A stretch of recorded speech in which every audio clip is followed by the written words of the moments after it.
गॉडहिट society में वापस पापपूर्ण गतिविधियां। श्री प्रभुपाद अवैध सेक्स और सार्वजनिक राय पर बोलते हैं भगवान की ओर वापस। अगस्त 1977 अवैध सेक्स और सार्वजनिक राय पर उनकी दिव्य कृपा। एसी भक्तिवेदांत स्वामी प्रभुपाद और एक सामाजिक कार्यकर्ता के बीच निम्नलिखित बातचीत मेलबर्न, ऑस्ट्रेलिया में हुई।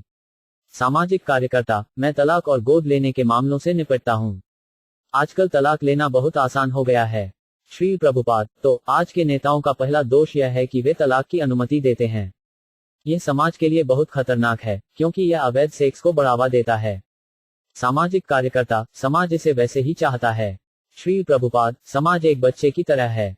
अगर कोई बच्चा नर्क में जाना चाहता है, तो क्या पिता को इसकी अनुमति देनी चाहिए? समाज को भले ही इतनी सारी बेतुकी बातें चाहिए हों, लेकिन यह सरकार का कर्तव्य है कि वह जाने कि नागरिकों का उत्थान कैसे किया जाए। समाज सेवी: मेरे विभाग के लिए पढ़ाना नामुमकिन होगा। श्री प्रभुपाद: यह असंभव नहीं है, बस सरकार को यह नहीं पता कि यह कैसे करना है। यह एक और दोष है, समाज के प्रथम श्रेणी के सदस्यों को प्रशिक्षित करने का कोई तरीका नहीं है। लेकिन आदर्श मनुष्य का वर्णन भगवद गीता में किया गया है, और हम अपने आदमियों को उस स्तर का प्रशिक्षण दे रहे हैं। यही कृष्ण भावनामृत आंदोलन का उद्देश्य है। अब समाज में कोई आदर्श पुरुष नहीं है, क्योंकि आप युवाओं को सभी प्रकार के पापपूर्ण कार्य करने की अनुमति देते हैं। कल मैं एक पुजारी के साथ अवैध यौन जीवन के बारे में बात कर रहा था। उन्होंने कहा, क्या नुकसान है? यह बहुत खुशी की बात है, लेकिन एक शिष्य को स्वीकार करने से पहले मेरी पहली शर्त यह है कि वह अवैध सेक्स, मांस खाना, नशा और जुआ छोड़ देना चाहिए। सामाजिक कार्यकर्ता: लेकिन जिन लोगों को आप प्रशिक्षित कर सकते हैं, वे आबादी का एक छोटा प्रतिशत ही होंगे। श्री प्रभुपाद: हाँ, लेकिन उदाहरण उपदेश से बेहतर है।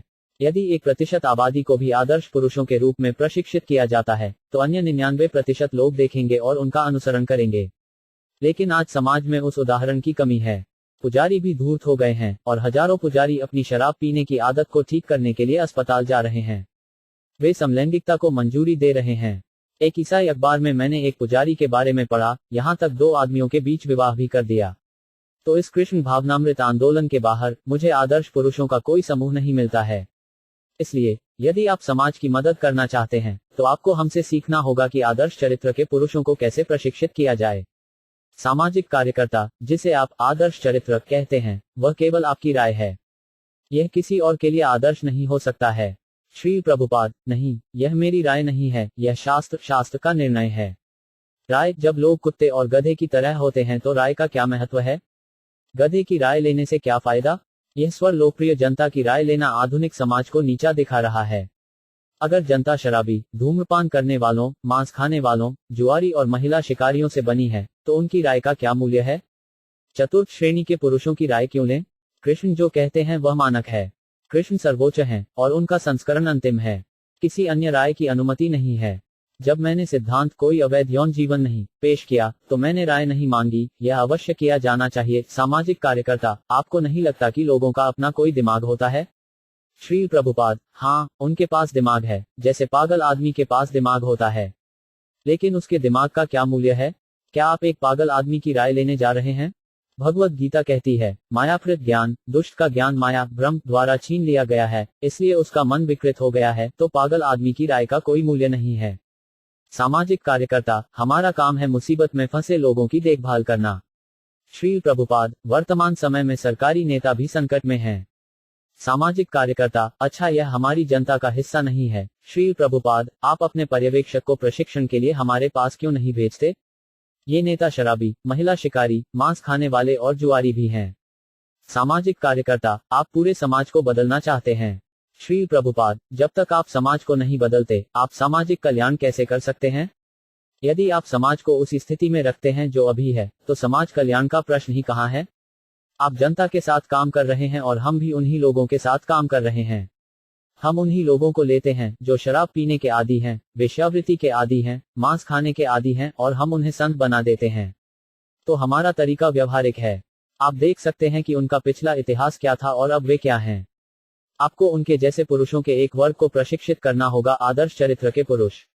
सामाजिक कार्यकर्ता: ठीक है, मैं एक लोक सेवक हूं, और हम सिर्फ जनता की राय का पालन करने की कोशिश करते हैं।